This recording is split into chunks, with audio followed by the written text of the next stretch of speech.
में मुला कौन थे? पायल चढ़ भी कहाँ से निकले? रोहित मुला का केस था, पर्सनल लड़ाई किए थे, पर्सनल लड़ाई के बाद उसने सुसाइड किया। ये सरकार हमें बांटने की फिराक में लगी, कभी धर्म के नाम पे, कभी जाति के नाम पर। जो विश्वविद्यालय है उसमें 118% जातिगत भेदभाव होते हैं। 118% उन्होंने जो डाटा दिया वो किस बेसिस पे? बेसिस यही है कि 378 शिकायतें जातिगत भेदभाव की इस देश के संस्थानों से दर्ज हो गई। तिलक के खिलाफ बोला जाता है। हमारे जो प्रोफेसर तथाकथित प्रोफेसर हैं, हम लोग गवाह हैं। अभी तो एक प्रोफेसर ने एक लड़की को अपने कैबिन में बुला के बैठा के जाति सूचक गालियां दी।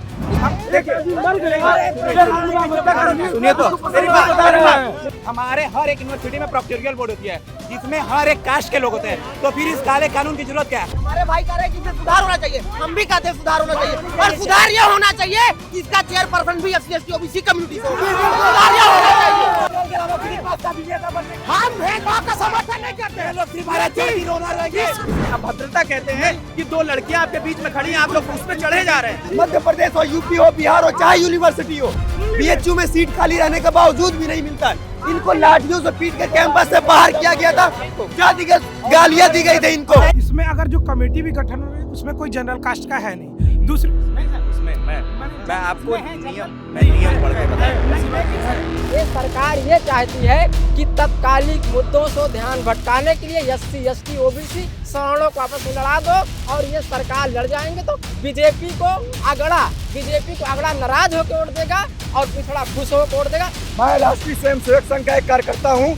मैं मोदी जी को भी ये बताना चाहता हूँ, जिस राष्ट्रीय स्वयंसेवक ने उनको पैदा किया, इतना बड़ा नेता, वो उस गद्दी पे बैठकर एक अन्याय की प्रक्रिया को लाते हुए पूरे सवर्णों के साथ अन्याय कर रहा है। मैं सवर्ण समाज से आता हूं, मुझे पढ़ने का अधिकार नहीं है। सरकार की नीति थी सबका साथ सबका विकास, लेकिन अब इनकी नीति हो गई है सबका साथ सवर्णों का विनाश पे नीति आगे रुक गई है।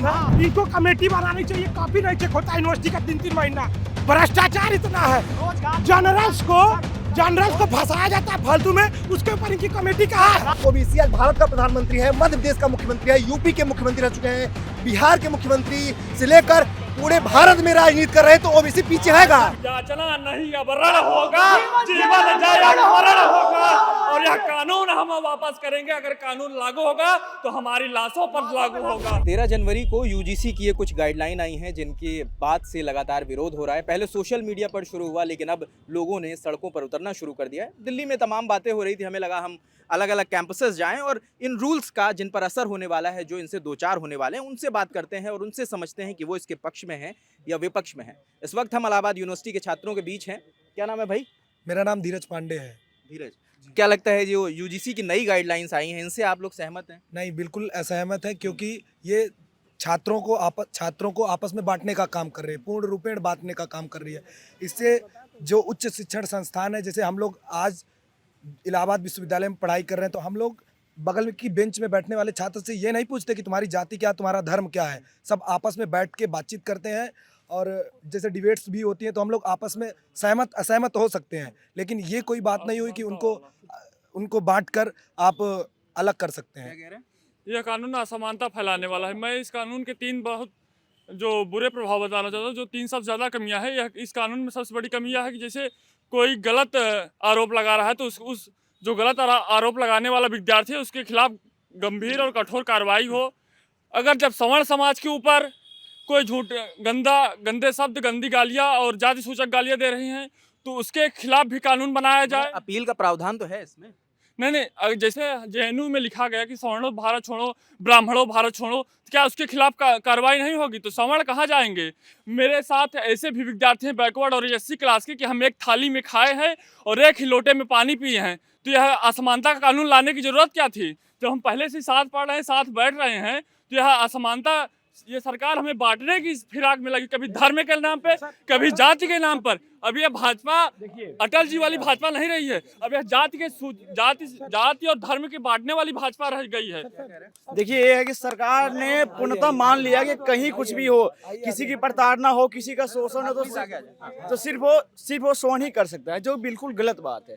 एक किसी भी समाज को किसी ये जानना चाहता हूँ, ये आप किस आधार पे कह रहे हो कि ये सवर्ण विरोधी है? इसके कुछ आधार हैं आप लोगों के? जी, जो ये बताइए, जो शोषण होता है। सर देखिए, आर्टिकल 14 जो डिफाइन करता है इक्वालिटी को, इसमें सर इक्वालिटी मतलब अगर चारों कैटेगरी को आप एक साथ नहीं लेंगे तो इक्वालिटी कहाँ है? इसमें अगर जो कमेटी भी गठन हो रही है उसमें कोई जनरल कास्ट का है नहीं। दूसरी उसमें मैं आपको नियम पढ़ के बताऊं। नहीं है, कमेटी में कोई जनरल नहीं है।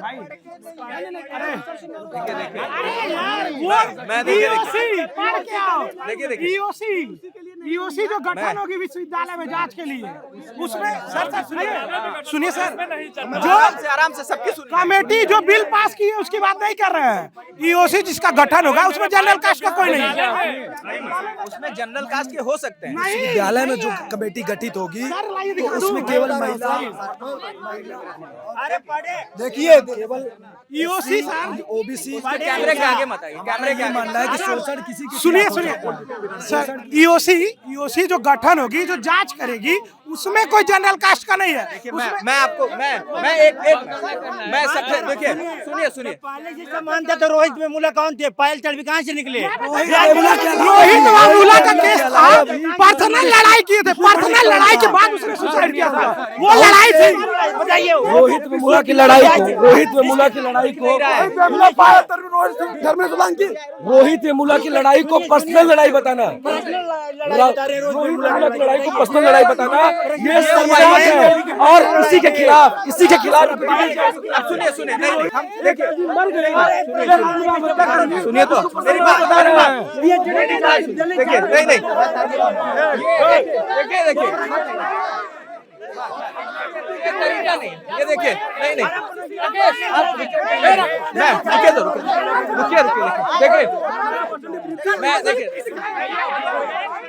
मैं आप ही लोगों की सुनने आया हूँ ना, तो ये आपकी भी बराबर जिम्मेदारी रहती है कि शांति से बातचीत हो, तभी आपकी बात सामने आ पाए। हम लोग शांति हैं सर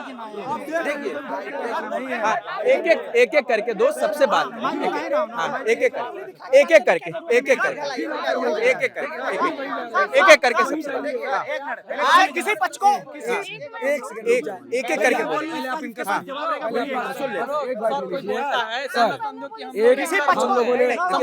करके देखिए विवाद नहीं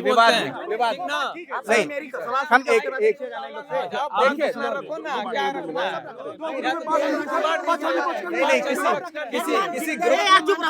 किसी ग्रुप में बांटने की जरूरत नहीं।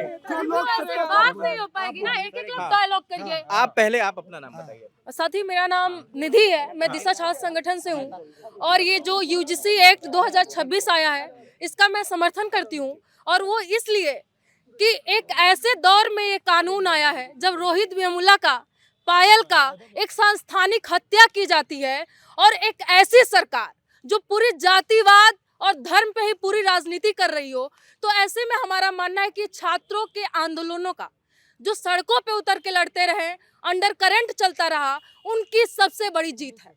और दूसरा मतलब इस जो कानून आया है इसको बहुत पहले आ जाना चाहिए, क्योंकि जो राजपत्र आया है उसमें खुद निकल के आ रहा है कि जो विश्वविद्यालय है उसमें 118% जातिगत भेदभाव होते हैं।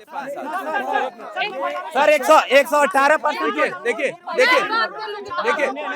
नहीं आप देखिए, ये आप सबकी जिम्मेदारी है कि आपके साथियों की बात सुनिए।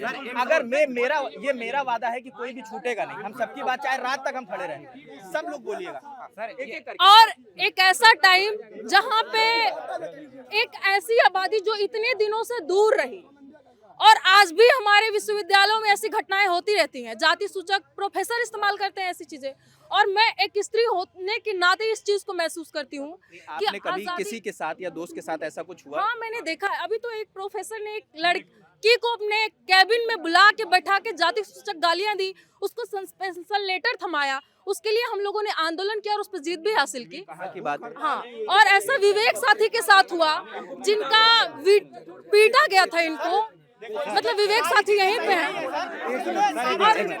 ये जिस प्रोफेसर की बात कर रही है कर ले रहे हो, फिर आप बात करें। आरोप निराधार है, और जो 118% ये बिल्कुल निराधार है। सर ये बताइए, इसका कोई आधार नहीं है। सर यूजीसी की रिपोर्ट में है ये। सर बताइए 118% उन्होंने जो डाटा दिया है वो किस बेसिस पर दिया है? इसको कहीं दिखाया है? उन्होंने 118% किस बेसिस पे किया? और सर मान एक क्वेश्चन और है मान हमारा। लीजिए इस साल एक केस आया, अगले साल 2 केस आए, तो ये तो 100% हो गया ना। ये केसेस बेस देखना चाहिए। भाई कह रहे हैं कि किस बेसिस पर 118% का डाटा आया? बेसिस यही है कि 378 शिकायतें जातिगत भेदभाव की इस देश के संस्थानों से दर्ज हो गई है। पहली बात 4.5 करोड़ ये जो केस 4.5 करोड़ कुछ नहीं होगा। सिलेक्शन वाले प्रोसेस में बात करना चाहती हूँ। भैया सुनिए, कि मतलब 68 लाख बच्चे सेंट्रल यूनिवर्सिटी में।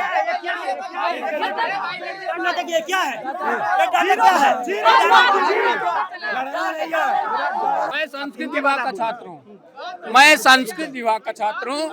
संस्कृत विभाग पर स्नातक मैं यहाँ यूजी पीजी सब यहीं से पढ़ा हूँ।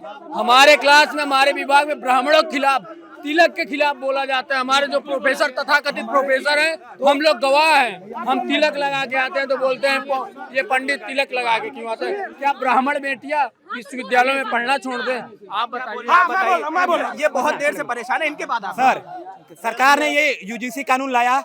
हमारे हर एक यूनिवर्सिटी में प्रोक्टोरियल बोर्ड होती है जिसमें हर एक कास्ट के लोग होते हैं, तो फिर इस काले कानून की जरूरत क्या है? और एक सवाल हो रहा है कि सरकार को ये दिखा रही है कि जाति भेदभाव यूनिवर्सिटी में हो रहा है। सर बताइए, एक मिनट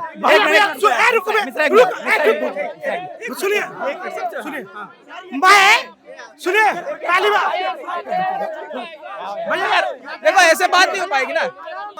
हमारे भाई इसमें सुधार की मांग कर रहे हैं ना। रुक जाइए। हमारे भाई कह रहे हैं कि इसमें सुधार होना चाहिए। हम भी कहते हैं सुधार होना चाहिए, और सुधार ये होना चाहिए कि इसका चेयरपर्सन भी SC ST OBC कम्युनिटी से हो। सुधार ये होना चाहिए क्योंकि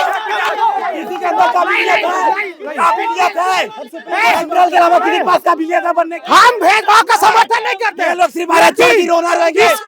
धर्म के नाम पे, जाति के नाम पे, शोषण, जात के नाम पे, क्षेत्र के नाम पे सर ये अपराध। देखिए मेरी बात सुनिए। अब आप चुप रहिए, एक मिनट रुके। देखिए ये इसे अभद्रता कहते हैं कि 2 लड़कियां आपके बीच में खड़ी हैं, आप लोग उस पे चढ़े जा रहे हैं। ठीक है करके बोलिए आप लोग। सर ये जो सर ये जो दिक्कत है, जमीन से आसमान तक, पानी से लेकर हवा तक, अगर गांव जाए, गांव में भी यही समस्या है। उदाहरण मध्य प्रदेश हो, यूपी हो, बिहार हो, चाहे यूनिवर्सिटी हो, BHU में सीट खाली रहने के बावजूद भी नहीं मिलता है। यहाँ भी अभी एक लाइब्रेरी का एक व्यक्ति के साथ वैसे हुआ। हमारे एक सीनियर के साथ यही थे, इनका मैं वीडियो दिखाता हूँ। इनको लाठियों से पीट कर कैंपस से बाहर किया गया था। जातिगत गालियां दी गई थी इनको, जातिगत गालियां इनको। हमारी 2 बहनों को प्रोक्टर ऑफिस में बंद कर जातिगत गालियां दी गई थी। 10 दिन 6 दिन आंदोलन चला था। एक दिन भूख हड़ताल भी हम लोगों ने की, रात दिन बैठे। हमारी दोनों बहनें खड़ी हैं। अपने दम पे सवर्ण समाज जो कमाया है, अपने दम पे कमाया। किसी की जरूरत नहीं पड़ी, अपने दम पे पढ़े लिख के। और ये बिल वापस होगा, आज नहीं तो कल होगा। इस बिल की कोई जरूरत नहीं है, बिल नहीं चाहिए। यूजीसी रोल में ऐसे बिल की कोई जरूरत नहीं है। भारी बवाल के बाद ये तय हुआ है कि अब एक जो इसका पक्ष में है वो लोग एक साइड आ गए हैं, क्योंकि बवाल ज्यादा हो रहा था इसलिए थोड़े खेमे बढ़ गए। एक एक करके बात करेंगे। गला भी अब बैठ चुका है। क्या नाम है? मेरा नाम प्रियांशु विद्रोही है। क्या मुद्दा है आपका? मुद्दा हमारा यही है कि जो काम आज के कई साल पहले हो जाना चाहिए था, अगर उस काम की दिशा में कोई सार्थक पहल हुई है, हम उसका समर्थन करते हैं, उसका स्वागत करते हैं। इस देश में दलितों, पिछड़ों और आदिवासियों के साथ अपराध और भेदभाव और अन्याय की घटनाएं अगर आप डाटा उठा करके देखेंगे, चाहे पिछले 10 साल का, 20 साल का, जितने सालों का डाटा देखेंगे, लगातार बढ़ती जा रही हैं। इस कानून से उसको रोकने में कहीं न कहीं मदद मिलेगी। हमारे जो साथी इसका विरोध कर रहे हैं और जिनका ये तर्क है कि इससे जातिवाद बढ़ेगा, इससे भेदभाव बढ़ेगा, तो ये किसी के विरोध का कानून नहीं है, किसी जाति के विरोध का कानून नहीं है, बल्कि जिनके साथ अन्याय और भेदभाव होता जा रहा है उनके समर्थन का कानून है, उनको बढ़ाने का कानून है। इसमें अच्छा, दूसरा, इसको इस तरह प्रोजेक्ट करने का प्रयास किया जाता है कि जैसे किसी ने शिकायत कर दी और जिसके खिलाफ शिकायत की उसको डायरेक्ट फांसी हो गई। जांच कमेटी बनेगी, जांच कमेटी में हेड ऑफ इंस्टीट्यूशंस होंगे, उसके बाद जांच कमेटी जो निर्णय लेगी। दूसरी चीज, तीसरी चीज, आज भी जो हमारे साथी कह रहे हैं कानून 2 तरह के होते हैं, एक ऑर्डिनरी लॉ और एक एक्स्ट्रा ऑर्डिनरी प्रिवेंटिव लॉ। जो इस तरह के कानून है, चाहे SC ST एक्ट हो, चाहे पॉक्सो हो, चाहे इस तरह के, इनके दोहरे मानदंड होते हैं। पहला तो ये कि अपराधी को सजा देना, और दूसरा ये कि जो अपराध कारित करने वाले आशंकित हैं उनके मन में भय उत्पन्न करना। इस तरह के कानूनों का दो उद्देश्य होता है, इसलिए इसको केवल इस दिशा में नहीं देखा जाना चाहिए कि किसी के विरोध का कानून है या किसी के जाति को नीचे दबाने का कानून है, बल्कि जो सदियों से ऐतिहासिक रूप से दबे कुचले रहे हैं उनको शिक्षण संस्थान यही मैं आप ही लोगों पर चाह रहा हूँ। इनका जैसे हम ये सब मानते हैं ना कि हम भारत के लोग हैं, तो ये हमारा कानून है, तर्क वितर्क हो सकते हैं, हाँ तर्क वितर्क हो सकते हैं। अब जैसे इन्होंने कहा कि अगर जाति से जुड़े भेद खत्म करने की सरकार कोशिश कर रही है तो उसमें क्या दिक्कत? मैं अपने मित्र से पूछना चाहता हूं, जैसे अभी उन्होंने कहा कि कानून है, कानून का दुरुपयोग होता आया है। अभी आपने मौजूदा केस देखा होगा विष्णु जी का, मैं बताना चाहता हूं SC ST एक्ट में उन्होंने विष्णु तिवारी जी ने सजा काटी है। उनके 2 भाई हार्ट अटैक से मर गए, वो वहां पे जा नहीं सके, हाँ, और उन्हें फिर इसके बाद बिना किसी झूठे मुकदमे में फंसाया गया था। आप लोगों को बता देना चाहता हूं, दर्शकों को, मैं अपने अगर मैं आपको बताऊं तो कानूनों का दुरुपयोग सर्वदा से होता हुआ आया है, हाँ? ऐसा नहीं है कि अगर कानून का दुरुपयोग हो तो जो कानून समाप्त कर देना चाहिए, लेकिन अगर कोई झूठा प्रावधान कोई केस करता है हमारे ऊपर, हम जनरल समाज से आते हैं, अगर हमारे ऊपर कोई झूठा केस करता है तो मैं क्या करूंगा, मैं क्या कर सकता हूँ, मैं इसकी भरपाई कैसे हो सकती है, इसकी भरपाई कैसे हो सकती है? हमारे ऊपर गलत केस होता है तो मैं क्या कर सकता हूँ, इसकी भरपाई कैसे होगी?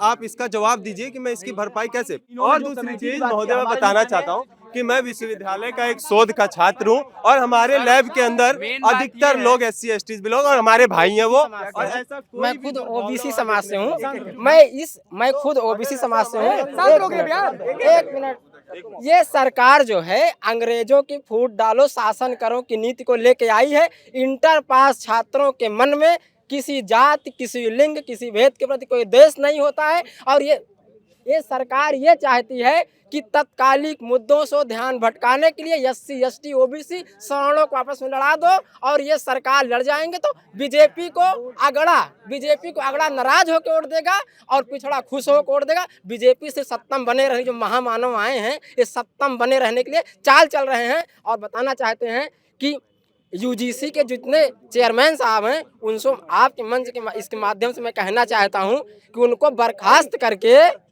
जांच बैठाना चाहिए। वो फूड डाउन के नीति का अपमान कर रहे हैं, और वो लगातार, जैसे कोई दलित आ गया, सरकार तो ये बताने का प्रयास करे कि आप दलित हो। ये कैसे बताएंगे कि हम दलित हैं? ये बताएं कि सब सामान्य हैं, सब बराबर हैं और सब लड़ेंगे। जहां अन्याय अत्याचार होगा वहां लड़ने का काम किया जाएगा। सरकार ने सवर्णों के गाल पे तमाचा मारा है और ये गलत किया है। मैं कहता हूं कि अगर किसी OBC दलित को ये कह जाएगा तुम कुचले हो, तुम पिछड़े हो और तुम दलित होते, तो उसकी मानसिक प्रताड़ना है। ये प्रताड़ना। और हम वर्तमान की हालात वर्तमान की हालात ये है कि सरकार सत्ता में बने रहने के लायक नहीं है। और मैं अपील करता हूं सरकार को।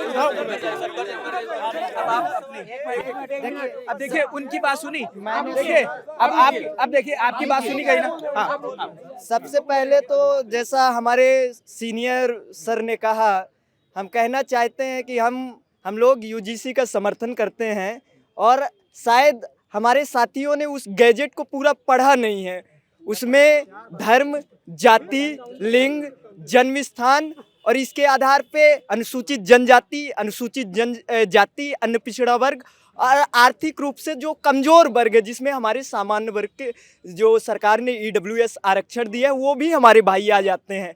इन लोगों ने उस गैजेट को डिफिनीशन सेक्शन 1 क्लास C। एक मिनट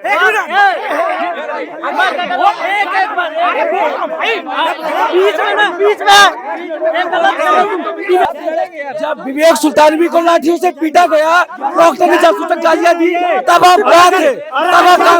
जब इनका सस्पेंशन हुआ, जब इनको बोला तब आप लोग कहाँ थे? तब आप लोग मांगने क्यों नहीं आए? 14 साल से आप लोग कहाँ थे? 14 साल से हम लोग क्यों है?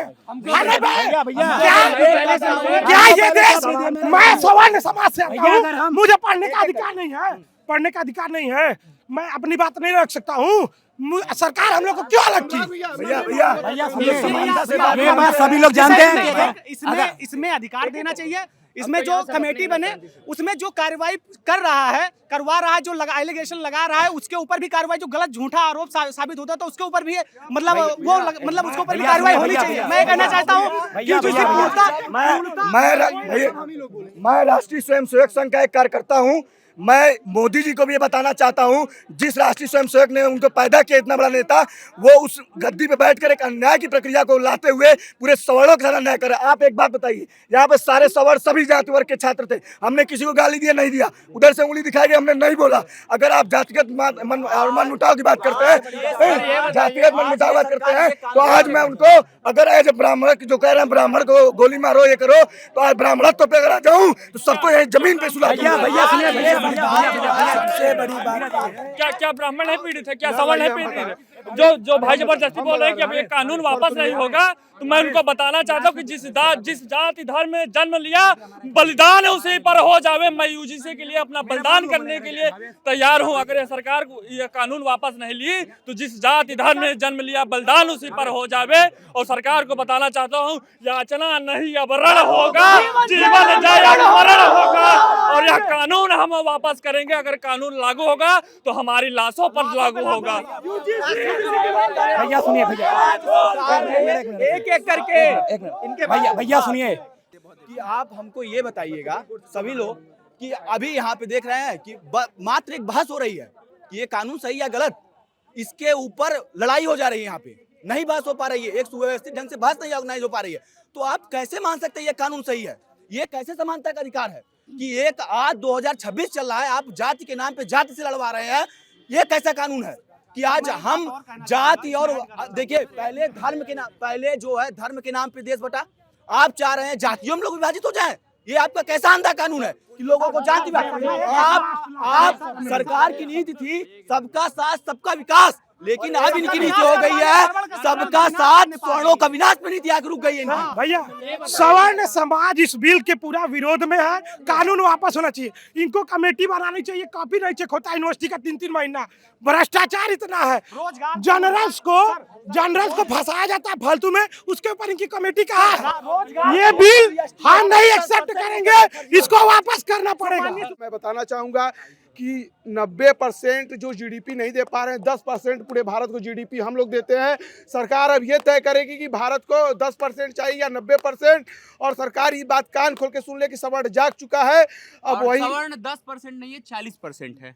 ये भी सरकार को जान लेना चाहिए। 45-40। मैं बताना चाहता हूँ कि जो सब कहते हैं, गुस्सा क्यों करते हो? मैं बताना चाहता हूँ कि जो हम लोगों को बेवकूफ़ बनाते हैं, खान सर कह दिए कि 3% ब्राह्मण है और 3% ब्राह्मण है। अंकित अवस्थी IIT कानपुर और DSP बने हुए, उन्होंने विश्लेषण किया, शांत रहो, उन्होंने विश्लेषण किया कि सवर्ण जाति 45 करोड़ है, मतलब भारत की जनसंख्या का करीब 1/3 हिस्सा है। उन्होंने इसका एक्सप्लेन किया। और मैं बताना चाहता हूँ जो कमेटी बनेगी यूनिवर्सिटी में, उसमें किसी जात का ना हो और सभी जात को रखा जाए। सुप्रीम कोर्ट के जज उसमें सब लोग तो हैं ही यार। नहीं है। मैं रुके रहो, मैं आपको क्लियर कर देता हूँ।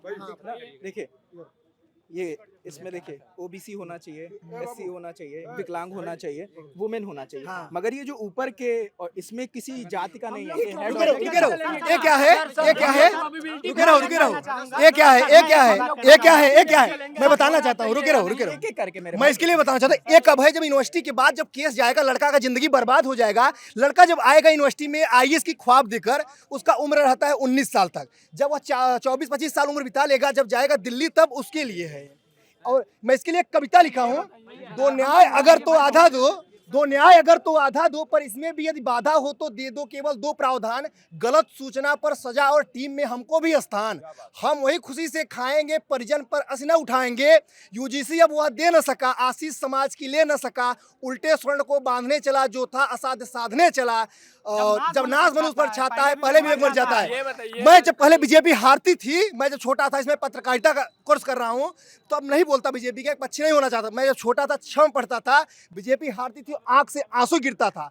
आज बीजेपी हारेगी, कुछ नहीं होगा। मैं नरेंद्र मोदी को यही कहना चाहता हूं कि आप समानता लाइए, आर्टिकल 14 को दुरुपयोग मत करिए। जब डॉक्टर भीमराव अंबेडकर अनुच्छेद 17 में छुआछूत का अंत किए हैं, एससी समाज के लिए SC/ST एक्ट लाए हैं जिसका दुरुपयोग विष्णु तिवारी में हुआ, तो ओबीसी आज भारत का प्रधानमंत्री है, मध्य प्रदेश का मुख्यमंत्री है, यूपी के मुख्यमंत्री रह चुके हैं, बिहार के मुख्यमंत्री से लेकर पूरे भारत में राजनीति कर रहे हैं, तो ओबीसी पीछे आएगा। मैं ये कहता हूँ।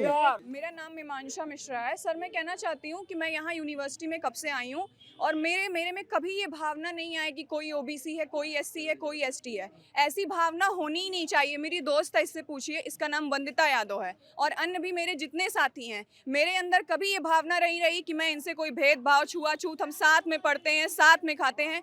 ऐसा एक्ट लाना ही क्यों कि यहाँ हम भीड़ लगाकर एक दूसरे से लड़ रहे हैं।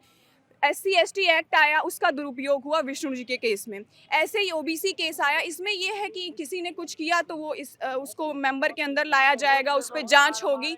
तो ये सब लाने की ज़रूरत ही क्या है? हम तो साथ साथ बैठते हैं, साथ साथ उठते हैं, तो ऐसे किसी चीज़ की ज़रूरत नहीं है। ये पूरी तरह यूनिवर्सिटी के अंदर माहौल देखिए कैसा हो रहा है, इसका मिसयूज़ हो रहा है। उन्होंने यूनियन बंद कर दिया माहौल सही करने के लिए। ये क्यों लाया गया? इसको इसीलिए लाया गया ताकि सामान्य और OBC वर्ग के लोग, SC/ST वर्ग के लोग बढ़ जाएं। ऐसा नहीं करना चाहिए, इसका मैं पूरी तरह विरोध करती हूँ।